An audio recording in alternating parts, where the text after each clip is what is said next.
Yes, pole kwanza kwa mchezo siku ya leo, mmeweza kupata sare nyumbani na mchezo wa kwanza mlishinda goli 3 ugenini. Nini kimesababisha hapa nyumbani leo mkatoka sare na mlikopo nyumbani? Kwanza tunashukuru Mwenyezi Mungu kwa mchezo kuisha salama.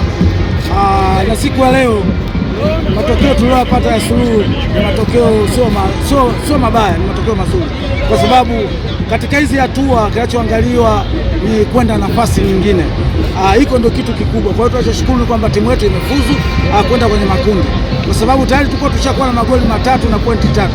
Kwa hiyo kocha pale aliyokuja hajataka kuwachokesha wachezaji, amekuja kwa plani ya kwamba kulinda magoli aliyokuwa nayo, kulinda na pointi alizokuwa nazo, na mwisho wa siku timu iweze kufuzu. Tukumbuka tuna mamechi mengi mbele ambayo yanakuja ya ligi. Kwa hiyo naamini kabisa kocha alikuja na mfumo huo, na ndio maana leo unaona kwamba timu imecheza kwa kurelax, lakini hatujapata matokeo ya ushindi, lakini tulioyapata yalikuwa yanahitaji kufuzu, tumefanikiwa kufuzu. Hilo ndio kubwa katika mchezo siku ya leo. Wengi wanapata wasiwasi, wanahisi kama ni nguvu ya soda hivi. Kocha mechi ya kwanza akacheza vizuri, timu yake imecheza vizuri, lakini mchezo wa pili timu kama haijaeleweka hivi. Wanahisi kama ni nguvu ya soda kwa kocha. Yule mtu anaongea hivyo sio mwana mpira na sio mwana football, kwa sababu kwanza pia lazima tukumbuke timu kila siku haitacheza ubora ule ule. Sijui umeelewa? Kuna siku kiwango utakiona timu imeshuka, kuna siku kiwango utakiona kikubwa, lakini cha msingi ni kwamba anacho maintain kocha ni kupata matokeo yaliyokuwa bora ambayo yatasaidia timu kwenda nafasi nyingine. Hilo ndio kubwa ambalo alikazingatia kocha, na hii mambo ya kwamba kacheza kiwango cha chini si kweli, kwa sababu timu imemiliki mpira asilimia zote. Kwa hiyo kilichokosekana ni kupata nafasi ya goli. Nafasi tumezipata na goli tumezikosa. Kwa hiyo mimi naamini hii ni changamoto ambalo kocha anaweza kwenda kwenye mazoezi akalifanyia kazi, kwa sababu yeye ndio wajibu wake. Sasa timu atakiwa inapocheza ifanye makosa ili kocha aende kurekebisha yale makosa.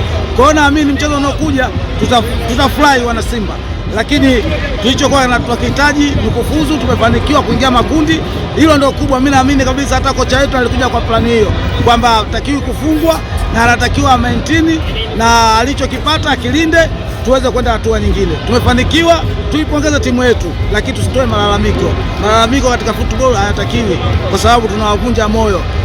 Hatuwezi kujua kocha alikuwa na plani gani na wachezaji wake. Sisi tunakuja mashabiki kujua anachotaka ni matokeo, lakini yeye aangalii kwamba kinachotakiwa timu yetu ni kufuzu. Unaweza ukapata matokeo na usifuzu, sijui umeelewa. Kinachotakiwa ni kufuzu. Kwa hiyo kocha alichokifanya ni kikubwa.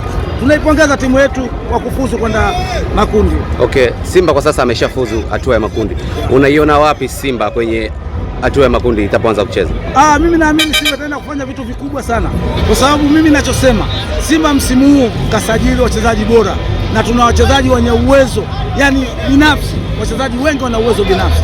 Kwa hiyo naamini ni nafasi atakiwa tuipe timu, tuwape benchi la ufundi, tuwapongeze wachezaji wetu, tutaenda kupata matunda mazuri huko mbele tunakozidi kwenda, kwa sababu hii timu msimu huu tumesajili sana.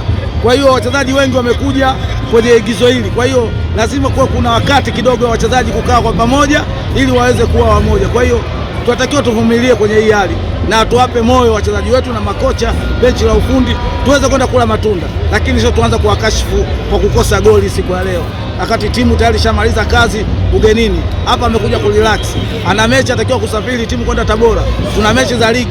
Kwa hiyo huwezi ukatoa jasho kwenye mechi kama hivi wakati tayari una matokeo. Kwa hiyo kocha amekuja kwa plani nzuri, amefanikiwa, timu imefuzu, tuipongeze timu yetu. Bwana, mimi nashukuru sana. Asante sana.